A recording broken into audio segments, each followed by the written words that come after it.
Malam mingguan sama Chef Renata. Diajak nginep di Pondok Kencana. Kalian lagi cari HP di bawah 1,5 juta.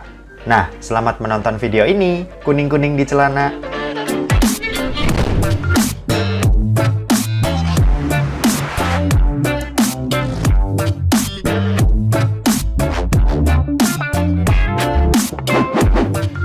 So, halo guys, balik lagi sama Kula Sore. Kebutuhan di masa-masa kayak gini tuh banyak banget ya. Untungnya pemerintah ngasih kuota gratis nih buat kalian para pelajar yang mungkin masih sekolah online. Tapi tentu kuota gratis nggak akan berguna kalau nggak punya HP. Nah, kebayang nggak sih kalau orang tua kita pasti juga bakalan mikirin hal tersebut. Mau dikasih HP murah, takut nggak berguna. Mau dikasih HP yang berguna, malah mahal. Nah, makanya Kula Sore buatin video ini buat kalian yang terkendala dengan dana dan butuh segera buat beli HP dengan dana yang nggak banyak alias di bawah 1,5 juta aja, tapi banyak banget fitur yang didapat. Oke deh, nggak usah berbasa-basi lagi, langsung aja berikut adalah 10 HP di bawah 1,5 jutaan terbaik versi Kula Sore part pertama. Yang pertama, Redmi 9A. Yang pertama ada Redmi 9A. Smartphone ini rilis bulan Juli tahun 2020 dengan berbekal chipset MediaTek Helio G25. Buat dipakai kebutuhan biasa kayak browsing, nonton film, chattingan, ini udah nyaman banget. Kalau dipakai buat ngegame, HP ini juga masih bisa. Misal kayak main Free Fire, Mobile Legends, atau Asphalt, ini masih bisa banget dan cukup enak buat dimainin. Baterai HP ini juga tergolong gede, yaitu 5000 mAh. Jadinya buat kalian yang pemakaian di depan HP-nya itu sering banget, tenang aja, di sini dijamin awet buat baterainya. Buat layarnya sendiri, Redmi 9A dibekali dengan layar yang pakai panel IPS, terus punya resolusi HD+ dan luas layar 6,54 inci. Buat kualitas layarnya ini cukup bagus buat smartphone dengan harga segini dan tergolong enak buat dipakai buat belajar atau nonton video YouTube. Sementara kalau buat kameranya, Redmi 9A dibekali dengan kamera beresolusi 13 MP pada kamera belakangnya dan 5 MP pada kamera bagian depannya yang hasilnya udah bagus buat HP yang punya harga murah kayak gini.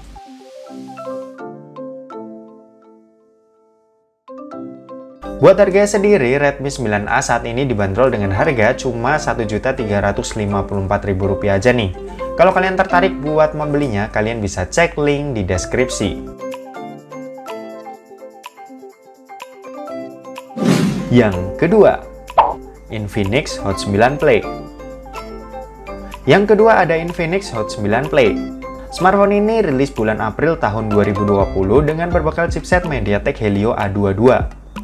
Buat dipakai kebutuhan yang standar-standar aja, ini udah pas banget buat smartphone harga segini. Kalau dipakai buat main game juga bisa-bisa aja. Infinix Hot 9 Play aku pakai buat mainin game berat kayak PUBG Mobile, dan ini masih jalan di settingan smooth medium, dan pastinya buat main game yang lebih ringan kayak FF atau ML, ini tentu bisa banget. Buat baterainya sendiri, Infinix Hot 9 Play ini punya kapasitas yang super badak nih, yaitu 6000 mAh. Jadinya ini bakalan dijamin super duper awet buat dipakai seharian, termasuk buat kerja yang berat. Buat layar sendiri, Infinix Hot 9 Play dibekali dengan layar yang pakai panel IPS, terus punya resolusi HD+, dan bentang layar yang gede banget yaitu 6,82 inci. Dipakai nonton atau main game tentu enak banget. Layar gedenya ini bakal memanjakan kita buat yang suka dengan HP berukuran gede.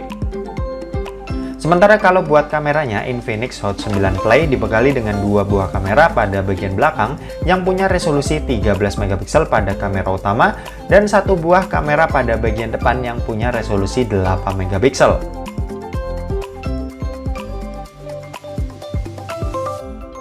Buat harganya sendiri, Infinix Hot 9 Play dibanderol dengan harga mulai dari Rp1.259.000. Kalau kalian tertarik buat membeli smartphone yang satu ini, kalian bisa cek link di deskripsi. Yang ketiga, Realme C11. Yang ketiga ada Realme C11. Smartphone ini rilis bulan Juli tahun 2020 dengan berbekal chipset MediaTek Helio G35. Chipset ini udah lumayan ya, apalagi cuma dipakai buat kebutuhan-kebutuhan standar, ini udah nyaman banget.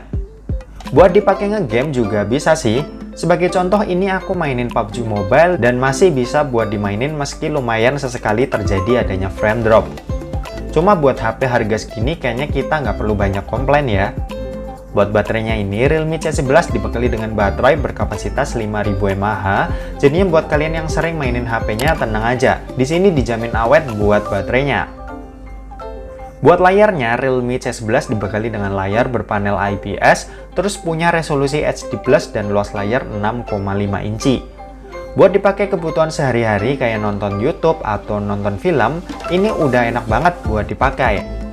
Sementara buat kameranya, Realme C11 dibekali dengan dua buah kamera pada bagian belakang yang punya resolusi 13 megapiksel dan 2 megapiksel.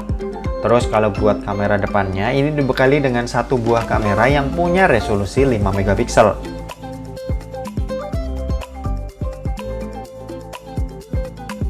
Buat harganya sendiri, Realme C11 dibanderol dengan harga Rp1.483.000. Buat kalian yang tertarik buat membelinya, kalian bisa cek link di deskripsi.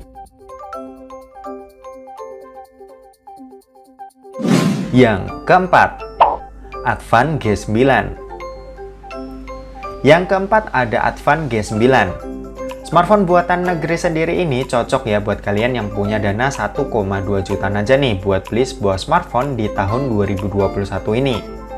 Rilis bulan November tahun kemarin dengan berbekal chipset besutan Unisoc yaitu octa-core A55, smartphone ini udah cukup buat kebutuhan sehari-hari, misal kayak nonton film, main sosmed, atau main game-game yang ringan.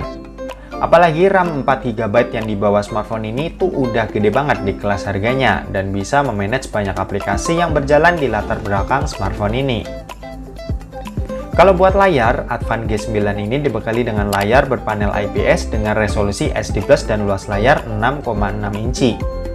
Buat kebutuhan nonton, HP ini udah lebih dari cukup karena punya layar yang cukup lega. Cuma layar ini agak sedikit gelap ya, jadinya kalian harus terima aja mengingat harganya yang terlalu murah ini. Buat kamera, Advan G9 dibekali dengan kamera beresolusi 13 megapiksel pada kamera utama dan 0,3 megapiksel pada kamera ultrawide, makro, dan deep sensornya. Sementara kalau buat kamera depan, Advan G9 ini dibekali dengan kamera beresolusi 5 megapiksel yang hasilnya udah cukup buat kebutuhan sehari-hari.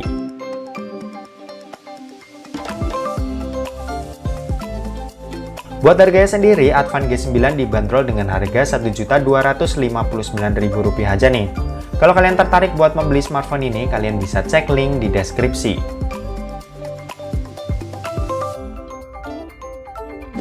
Yang kelima, Tecno Spark 6 Go.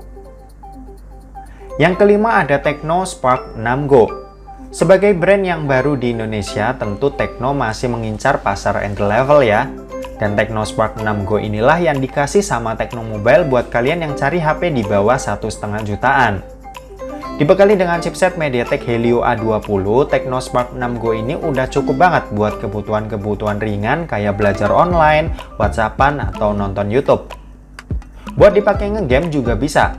Di sini aku nyobain main Mobile Legends dan secara mengejutkan HP ini bisa dapetin settingan high frame rate dengan grafik yang tinggi di game yang satu ini. Buat baterai juga Tecno Spark 6 Go terbilang gede ya karena punya kapasitas 5000 mAh yang bakalan awet buat dipakai seharian. Kalau buat layarnya sendiri, Tecno Spark 6 Go dibekali dengan layar berpanel IPS, terus punya resolusi HD+ dan luas layar 6,52 inci. Layarnya ini beneran enak banget buat dipakai meski harganya tergolong murah. Gambar yang dihasilin buat nonton atau sekedar lihat-lihat foto di Instagram ini udah enak banget. Buat kameranya sendiri, Tecno Spark 6 Go ini punya dua buah kamera di bagian belakang yang punya resolusi 13 megapiksel pada kamera utama dan 8 megapiksel pada kamera depannya.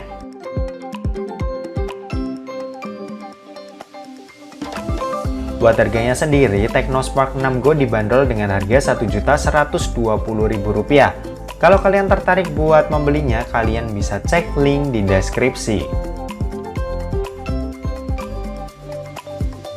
Oke, biar nggak kepanjangan, mungkin segitu dulu buat part pertamanya.